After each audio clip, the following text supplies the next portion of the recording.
Welcome to NANOG's Internet Innovators, a series that allows you to learn more about some of the brightest and boldest tech minds of our time. Join us as we look to the past, present, and future of the Internet and talk to the innovators who are actually there. Every month, we will be interviewing Internet Innovators who revolutionize the Internet as we know it. Watch as we host conversations with those that are building the Internet of tomorrow.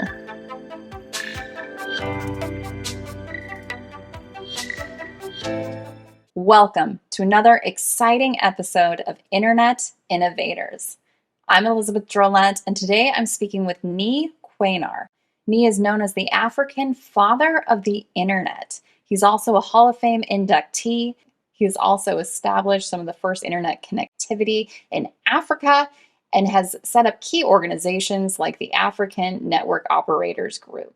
Thanks for being here, Nii. Nii, you are joining us from a hotel room. Can you tell us why?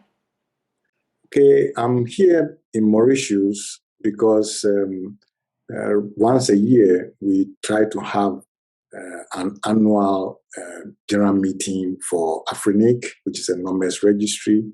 But because AfNOG and AfNOG organize this event, we try to create a space for all the internet technical institutions to come together and make updates and presentations or co-locate other events alongside. So we are all here to see this annual event.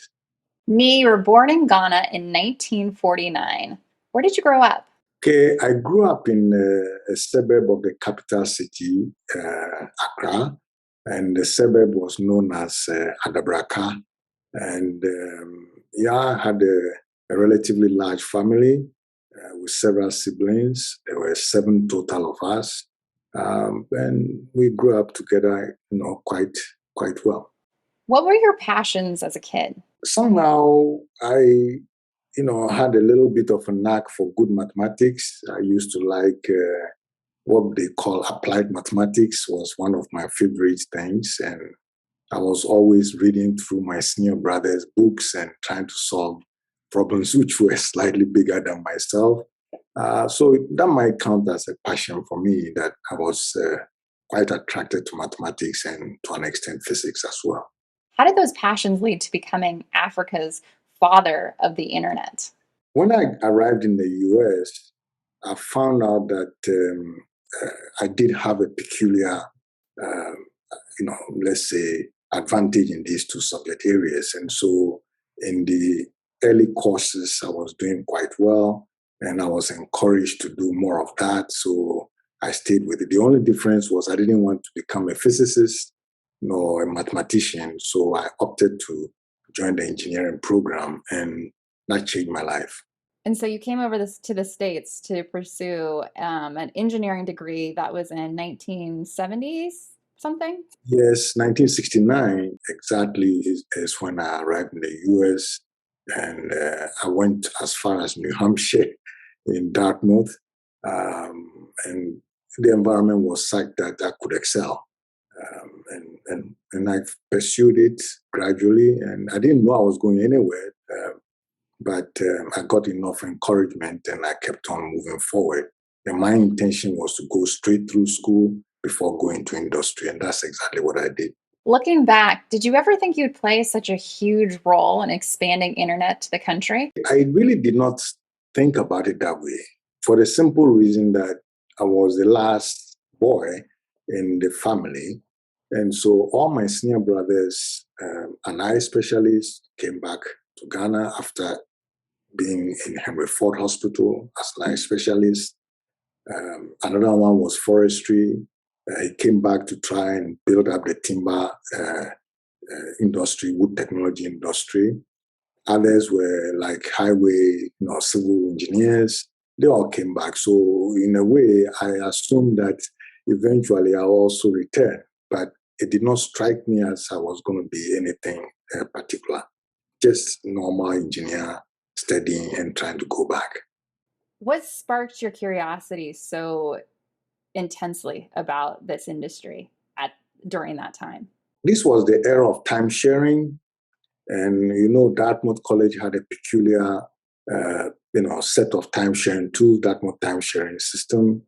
And I was fascinated by the fact that from a typewriter, what seemed like a typewriter, I could get my, you might say, homework done, my physics problems, be able to plot, trajectories of various kinds and plot, these things. So that kept me more and more attracted. And in fact, aside from my schoolwork, I found myself first a job as a cleaner, removing the paper. And, we had this, I don't know what we call it then, but the paper tape where we punch the holes. And so it makes the terminal room kind of dirty. So I took on a job there as one who was cleaning. Then eventually I was invited to become a terminal room assistant, to be assisting other people. And then I got myself a job there, right there as a systems programmer and so on. And then I went on from there. But my curiosity was, what is this thing that you can only talk to through typewriters? And as I got more and more curious, I began to really appreciate what it was, which was computing and so on. What would surprise us most about you?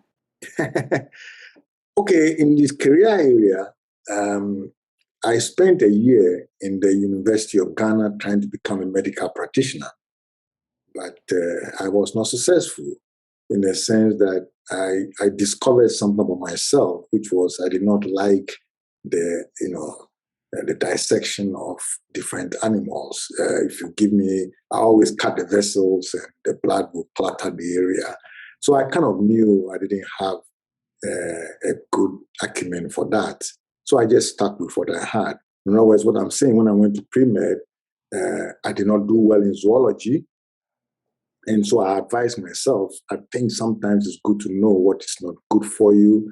And to me, that was a big revelation that this was not the area for me. So when I got a chance to leave to get to Dartmouth, I did not go towards medicine. I just stayed with the physical sciences.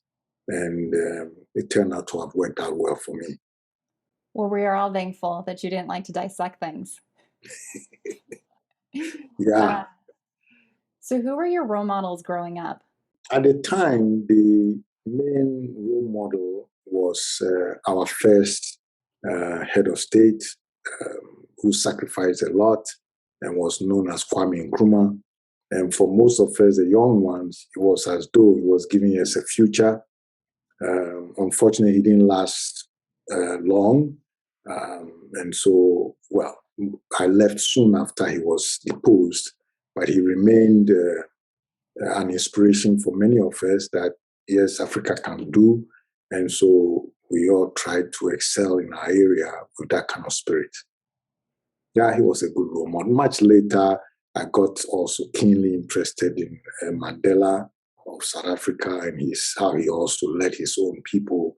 So a lot of it was about emancipation and how we can contribute in improving the condition of the people in our area.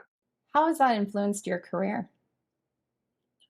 Well, I guess it led me to trying to understand enough to transfer back home.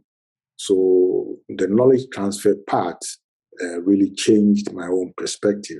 I mean, I saw the digital divide at that time in a way that I'm not sure many had seen, but that was strong enough a drive to keep me pursuing this area and sharing as much as I could. And that's about what happened.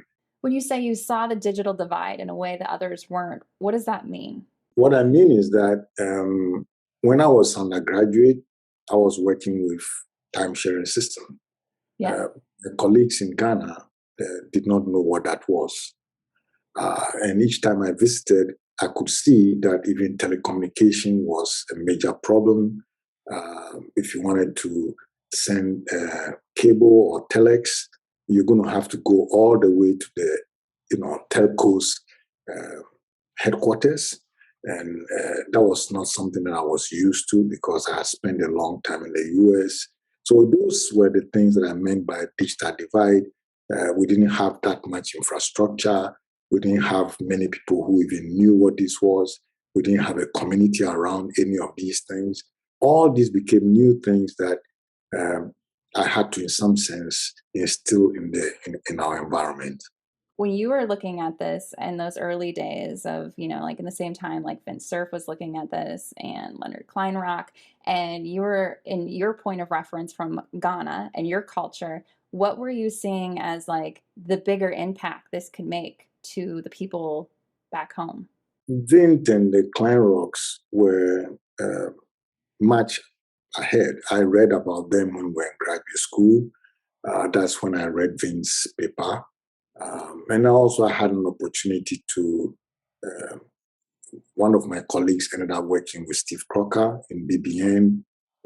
So I had very early exposure from that point of view. But what was evident is that none of this was really known in my part of the world. So to some extent, I had to make a choice whether I will continue on here or not.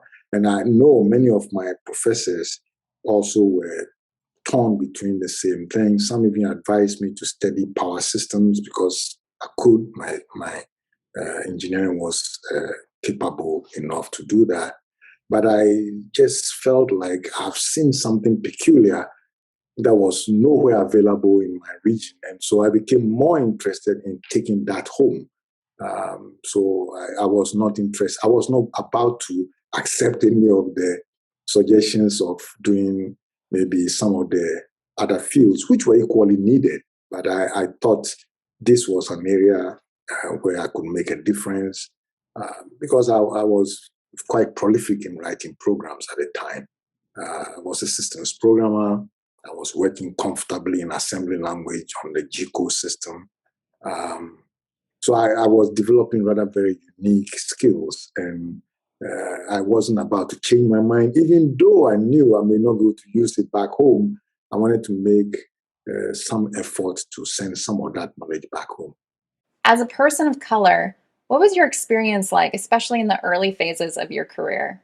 That's a good question because to an extent, I didn't know the difference in color because in undergraduate, we were treated as foreign students. So I was largely with multicultural environment, students from Asia, Latin America, Europe. So we saw ourselves as foreign students. And so I didn't really know this issue till I entered, the workforce. And in the workforce, I discovered that there were some differences in approaches because there were many people who were always trying to help me, trying to push me to do things. But occasionally you run into others who maybe did not see things the same way. But I did not know this kind of, different ways of looking at people or maybe encouraging people till really much later when I had finished graduate school, because everyone gave me a chance and I also had sufficient expertise that it was practically impossible not to give me the chance. If you are at that time, if you are that prolific in writing programs at the lowest level, I could do things. And so coming from Dartmouth into graduate school with that kind of skill, I did not really have much of that problem until I went into industry. And even in industry, I was in a very good organization that was Digital Equipment Corporation. And there also, I was in a multicultural environment.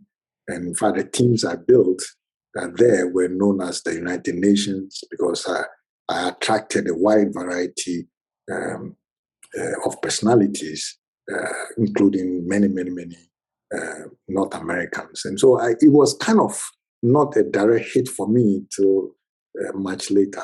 What is the current status of internet in Africa? Well, it's much, much improved, but I don't know if it's something that one can write home about. Our penetration is probably in the neighborhood of 43%. For me, it's good because up till 94, 95 in my country was zero. So to see it having been adopted to this extent is quite pleasing. Of course, in the area of V6, um, V6 capable networks are few. We are only about 1.38%. So we have a lot of work to do in the area of DNS and security, DNSSEC. We have out of the 50 something countries, we have only 24 of them that have signed. So you can see we are still lagging behind.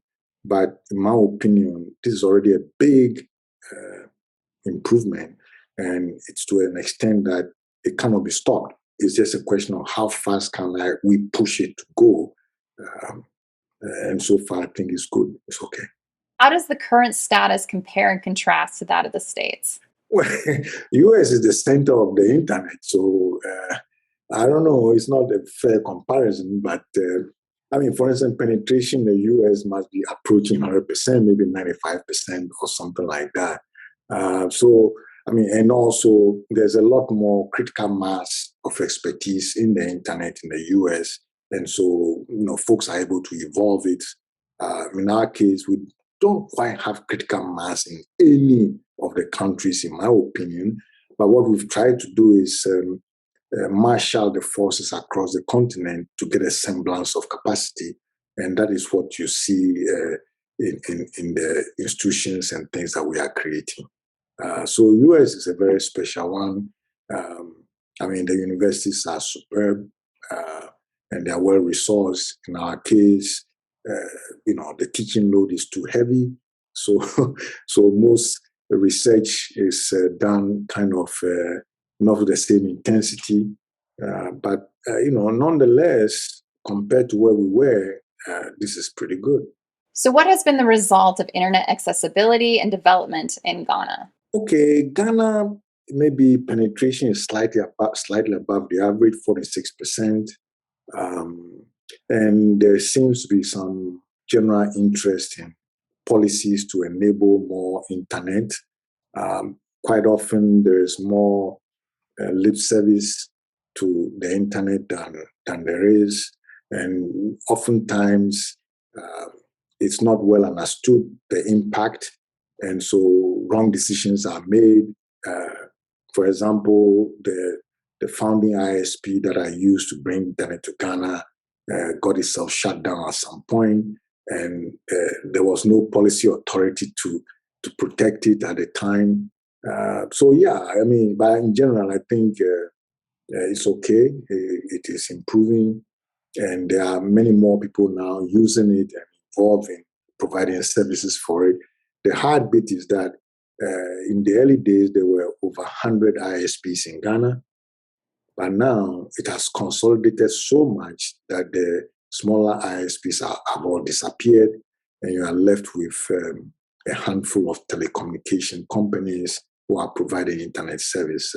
So that's a bit of a discomfort because we have tried very hard to democratize the supply of services, but because of some maybe policies in the telecommunication area, which began to favor more investment, and as a result of that, the smaller ISPs could not compete and have disappeared. But nonetheless, we have a fairly active environment, and I hope it continues. And we will continue to pressure policy authority to make things much better for the internet. What are you most proud of? The pride was first connection of the country, capital city, to the internet. Certainly, it was just exciting.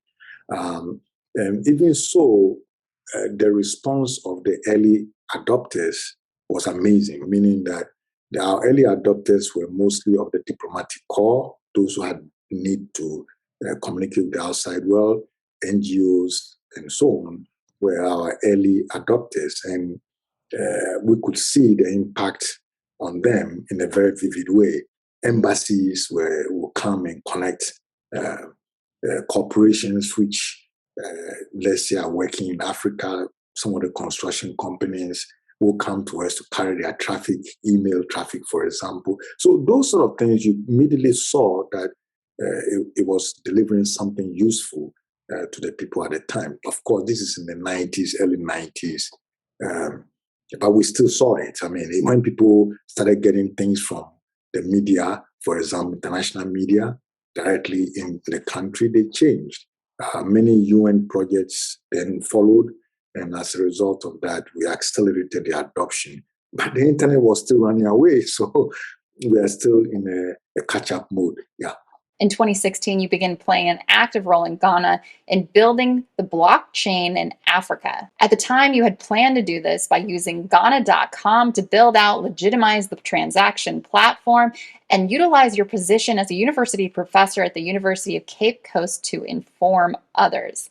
You said jokingly, because it became public that I was mining, others began to write about what I was doing. People thought, if he's mining and he has not been put in jail, it must be okay. How did these efforts go?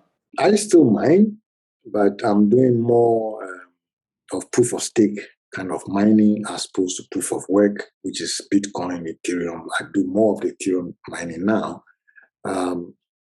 But yes, one usually needs someone to be daring to show that it can be done. For me, I'm most interested in making sure that technology is available so that policy will be forced to think about it. Now, the consequence is that, because blockchain is unusual, it comes with a positive and a negative. The positive being everyone sees the value in having immutable history. That's the blockchain, and so many can see value and different applications that can benefit from that. But the regulators, especially in the finance area, have always had concerns around the cryptocurrency part of it. And it is still true.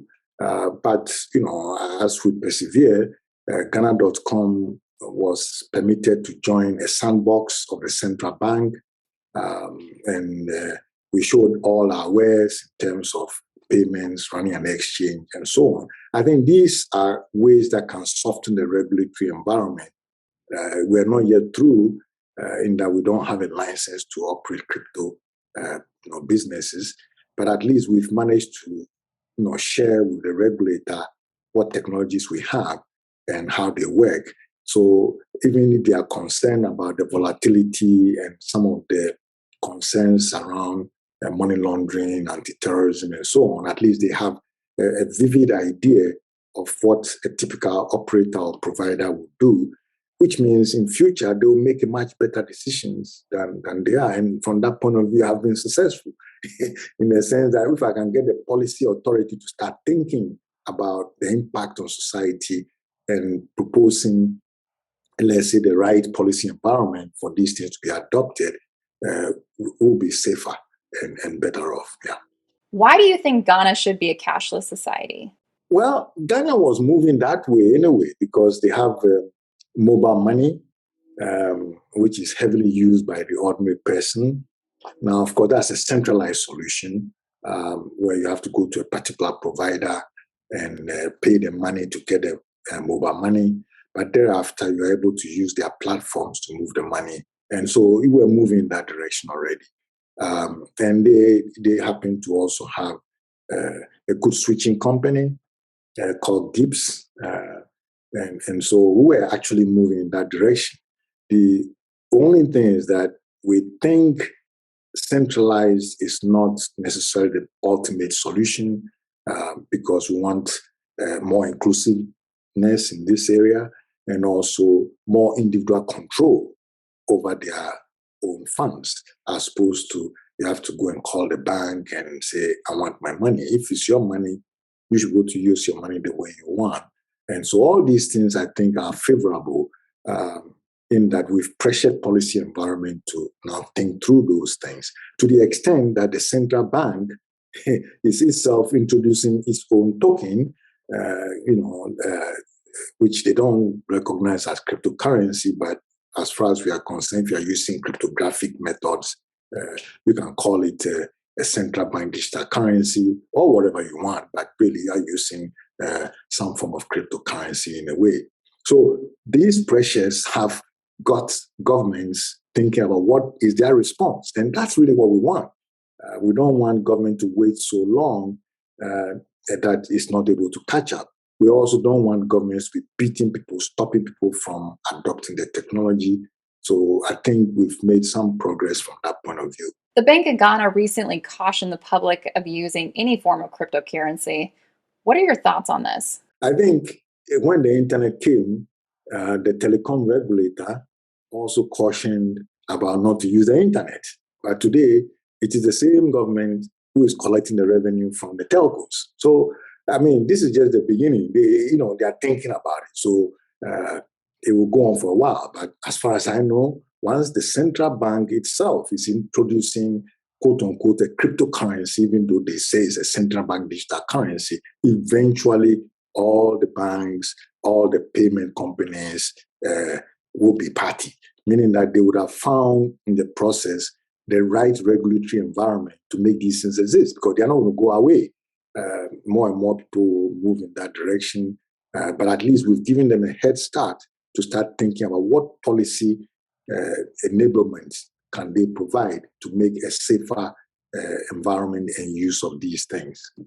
What is the importance of policy within this issue? The main issue here is anti-money laundering, anti-terrorism financing, okay, and then also the risks of the volatility, and then the risks of some of the failures of these coins, because the people in our environment may not be able to do the due diligence they are required to do to choose which kinds of let's say blockchains they want to work with.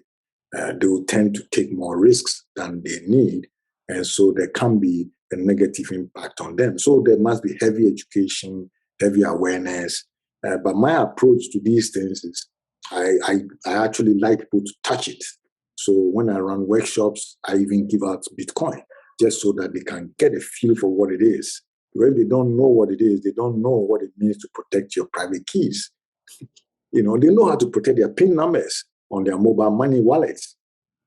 So it should not be too much of a leap to let them know that instead of a PIN, there is something else. There may be two pieces, one for incoming an address and one for sending things out that you have to sign. So there's some, you might say, education and development and adoption that must take place. And somebody has to spark it. And I'm glad to have done that through my early mining activities. So, Nii, where is your attention going to be for the next 5 years? I don't know, but I'm beginning to spend some time looking at artificial intelligence related things, because I'm seeing some problems with languages in my environment. There are languages which are beginning to disappear because less and less people are speaking. Of course, I'm also concerned about issues of data justice. And I'm also concerned about the technology itself being taught properly. Of course, I'm a distributed systems person by background, but I understand enough of this area, but I can see it also coming up as an issue. We need to build capacity. We also need to build a community that is working in that area. And I'm going to be spending more time trying to develop publication capacity, academic type of level of publication capacity with the universities, so that they don't always have to look to publishing overseas, but they should also try to publish as much as they can locally, so that some of the folks who don't have access to international journals could also benefit from their publications. These will be some of the things that I'll be doing. But I mean, I'm very keen on, because I come from a bit of a hardware background or systems background, I'm also interested in building IoT, Internet of Things based equipment in the country. You might see me do more things with, laser cutters and 3D printing and so on, just so that I could continue with my desire to produce some things back in Ghana. Because I want to solve local problems. So those will be things I'll be looking at in future. But I still write beautiful programs because I spend a lot of time ahead trying to understand problems and devising solutions, proofs, and so on. So those are the things I'll be looking at. Yeah. So, what effects did the pandemic have on Africa technologically? Africa learned that its networks are not that bad because we're able to scale up for the traffic of people working from home. So from that point of view, it's a confidence builder that we can. And the other thing is that we noticed many of our courses were we were able to move them online, maybe not as well because it's not exactly the same transformation. We had to learn to change the course material, which is, I think, is all for the good because in fact, some of our classes have become so large that the only way you can really cover them is through this medium. Whereas if you're looking for a space for 300 students, it's not so easy to find. We probably can get up to 200 or so. So what would the other 200 do? I mean, the other 100 do. So there are some values that we learn there. And I've also noticed that there's more local e-commerce activity. Before, it used to be that people use the internet to order things from overseas to be shipped to Ghana. But now you can begin to see people are ordering things in Ghana to be delivered in Ghana. So it was a rude awakening. We haven't quite resolved it, but it's in the right direction. And I think because we should build our own network to connect to the global. And we were bypassing the building of our network and going straight to global. So this is very much in line with the kinds of things that I'm trying to do, which is to develop capacity locally, both infrastructure as well as people, and then build a community around these things. So I think those are all good lessons, yeah. What are important action steps to take when introducing innovation to a culture? The main thing is policy can stop you. And, Africa can be quite top-down. So the policy authority can be harsh. And so we have to pay attention to that. We have to spend time to make sure the policy makers understand these technologies we are introducing. We also have to network with maybe the three main groups in this area, meaning academia, private sector, and policy authority. So you need someone who can traverse those three categories. The rest will follow, meaning the civil society and the community in general will follow. But if any of these three is uncomfortable or unprepared, it can stop the whole flow. So I think so far it's okay, but we need to be pushing that policy environment in order for the new technologies to come in. Have you experienced any resistance to innovation? Yeah, the resistance is mostly from the regulatory side. And it's also related to lack of understanding. But culturally, no. You see, culturally, we work more like the internet. As when a chief calls Deba, he sits there and he allows his community to talk, which is very much like a moderator of sorts, and maybe doing issue-driven kind of discussions to closure. So from that point of view, there's no real fundamental cultural difference. The main thing is that people may not have the capacity. People may have been fed with some fears about all the usual problems of cybersecurity related things, and those things can also hamper. So we need to do more correct awareness building and assurance that community can be with you, your colleagues can help you, your colleagues can share information, and those are the kinds of things that can help the internet grow in that area. What is something you would like to see accomplished in your lifetime? For me, I think the real barriers are, literacy. Literacy is a real mess because today everything is written. And so if a person cannot read it, it's a problem. So I would like to see 100% literacy, for example, in my lifetime. I don't know if I will. And then also I'm concerned about the supply side and our lack of participation in that area. So I'm looking to, maybe, help others venture into the private sector and with some different innovations and see how far they can go. I know that most startups don't make it, but still I like to encourage people to start. Of course, in our company, which is like my laboratory, I'm a university teacher, but I always like to have a private sector company through which I try things. So, I like to, for example, make sure that we are manufacturing some things, make sure that we are writing some systems, software systems. I like to build up people to learn how to manage others. And I think all these are important skills we don't have. As if you look at our history, we tended to inherit structures from the colonial era. And so the early educated people were trained to manage existing infrastructure. Now, things have changed. So we're going to have to train a different set of people who can go beyond, meaning take what is here and make it rise to a different level. And I'm looking forward to seeing that as well. So, what do you hope for the future of the internet in Africa? And what do you hope for the future of the internet in the US? My hopes for the internet is really to try to inch our way towards 100% penetration. I also am hoping that we will deepen our use of the internet. Currently, the internet is used largely for, you might say, communication or social communication, engagement with family and entertainment and so on.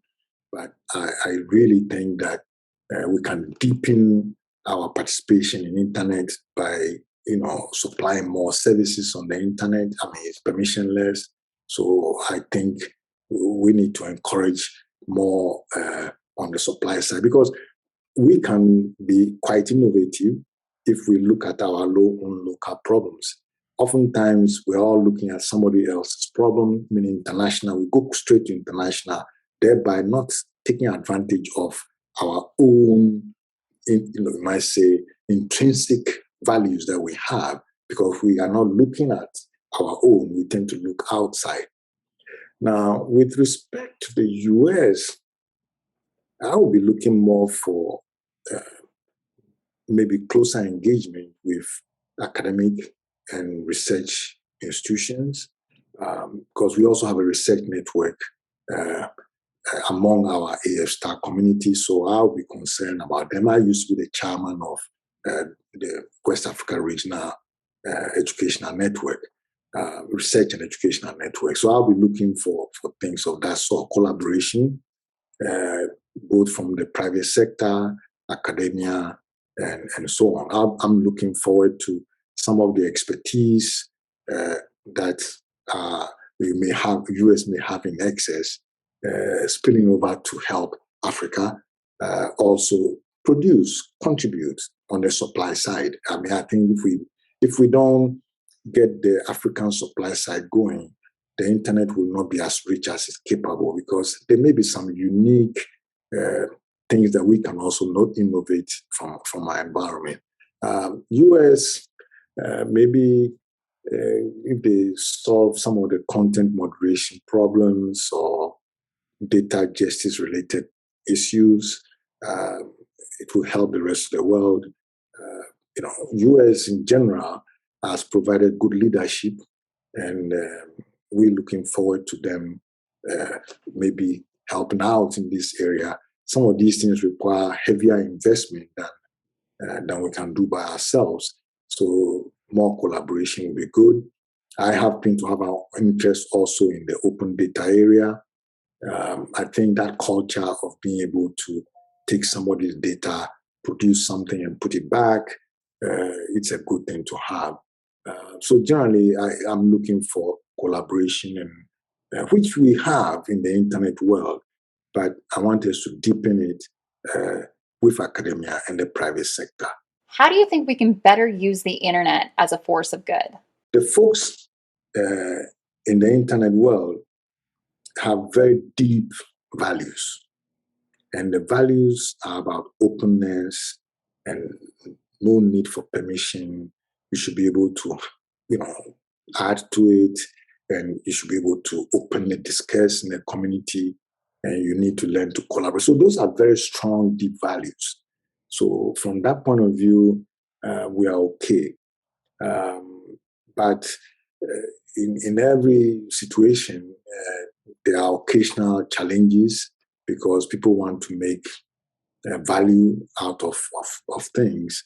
And about the only thing that we ask is that be as inclusive as you can, because when you are inclusive, your own diversity increases, and therefore you become richer. There will be things that people will be surprised to find about, what Africans can do. And those are the kind of things that I'm sure the U.S. can help us with. What have we not been asking you that we should be asking you? Yeah, I don't know. I don't have any, but I'm increasingly concerned about the state of education and how we're going to be able to narrow the knowledge gap and how we'll be able to leverage, let's say, the academic capacities in the US to supplement our academic programs. Maybe folks can visit and maybe teach some of my graduate students their subjects of expertise. It can really help in moving us forward. Because I believe most of these things have to do with education. And so if I could be helped to have sound education, or the structures, actually, I'm more interested in the structures so we can continue. So if I can have folks coming, taking their sabbatical and coming to Africa to join us, train more, that would be good. If I can get private sector coming to establish businesses or collaborate with businesses in the region, that would be very good. If I can get civil society to work with others and raise some of the concerns they have for us to double check whether it's the same in our environment or could be different, that would be good. Really, all I can ask for is more collaboration.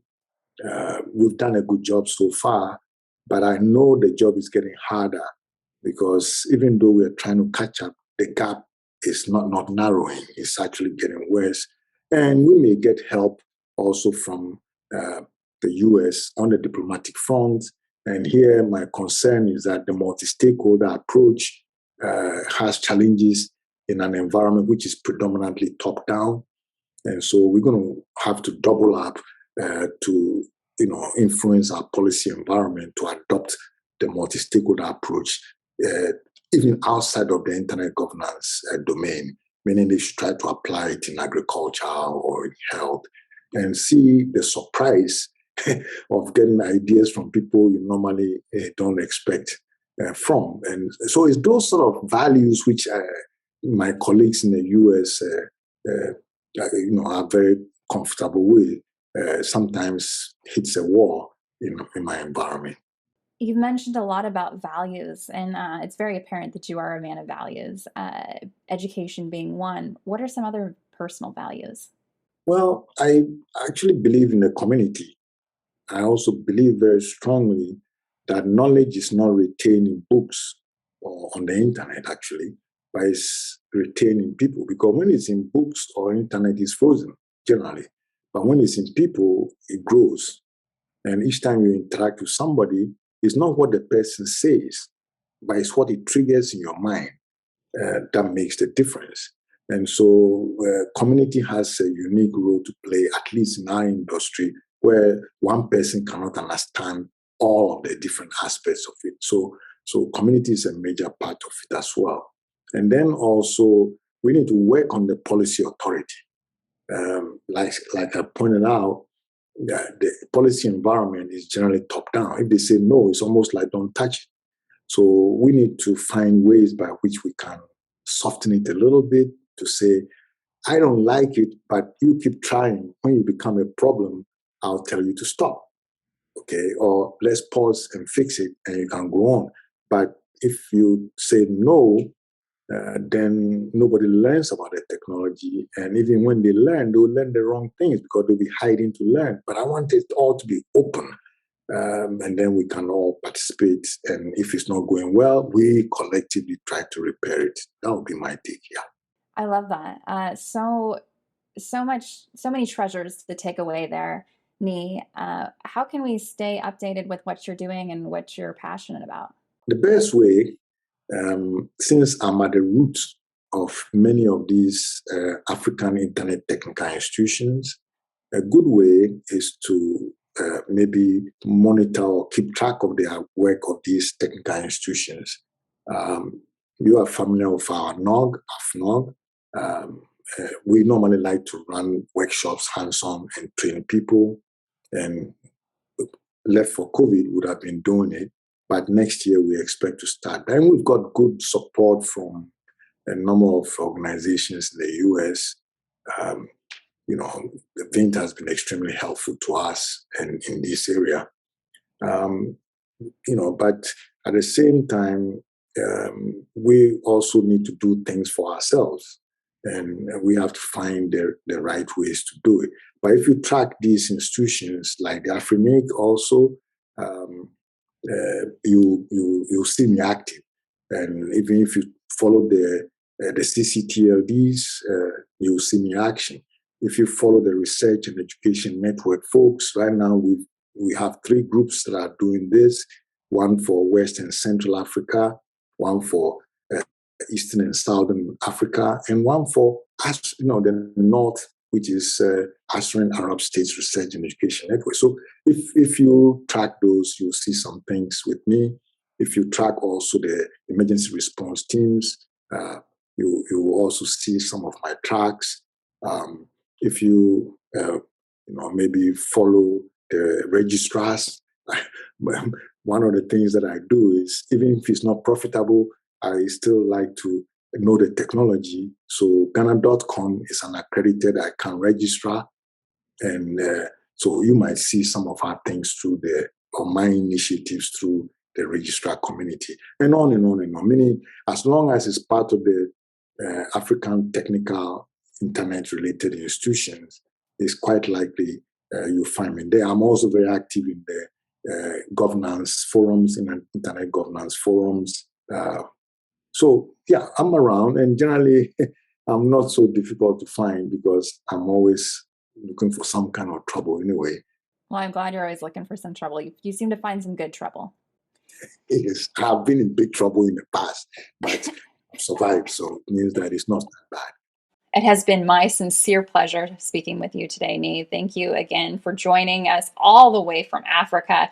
I'm sitting here today over Zoom with you in my apartment in North Carolina, and I have people like you to thank for being able to connect overseas and have these types of conversations. I think every time I get to talk to an internet pioneer like you, my biggest takeaway is always to think bigger and better.